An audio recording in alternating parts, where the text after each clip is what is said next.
Hinold up ng dalawang nagpanggap na customer ang isang spa sa Parañaque City. Tiningay nila mga cellphone, pera at alahas ng mga empleyado at mga customer. Nasa frontline na balitang yan si Faith Del Mundo, exclusive. Sa pool sa CCTV ang dalawang nagpanggap na customer na pumasok sa isang spa sa barangay San Dionisio, Parañaque. Pasado 12:00 ng madaling araw kahapon. Pagpasok sa loob, kunyaring tumitingin at pumipili pa sila ng mga offer ng spa. Maya-maya, may binubunot na sa kanyang salawal ang nakaitim na jacket. Isa pala itong baril hanggang sa kinasa niya ito at sinimula ng pangho-hold up. Inisa-isa nila ang mga kaha.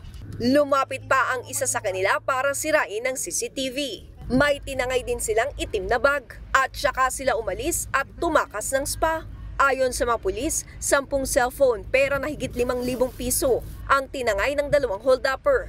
Hanggang ngayon, takot na takot pa rin ang isa sa mga tauhan ng spa dahil sa pang-hold up. Nanginginig pa yan. Tapos ma'am, ayoko talagang magbukas ng pinto. Kinasa ma'am tapos tinutok niya sa ulo ko. Iniisip ko anytime babarilin na niya ako. Kaya sabi ko, Diyos ko sir, huwag niyo po kami sasaktan. Kunin mo lahat ng gusto mo. Ang dalawang hold-upper pilit na pinasok ang mga spa rooms at kapag ka may nakitang tao, tinututukan ng baril at kinukuha ang kanilang mga cellphone at wallet. Ayon sa mga pulis, tila sanay na raw mang-hold up ang mga suspect. Kung titingnan natin sa CCTV, mukhang matagal nilang ginagawa to kasi saglit lang mga ilang minuto lang ginawa nila yung panluloob do sa spa. Then agad-agad sila nakaalis gamit ng isang motorsiklo, ma'am. Patuloy pang tinutugis ang dalawang hold-upper. Nagbabalita mula sa Frontline, Faith Del Mundo, News 5.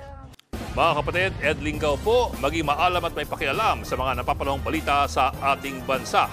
Para sa mas malilimang pagtalakay at paghimay sa mga issue at headlines, mag-follow at mag-subscribe sa social media pages ng News 5.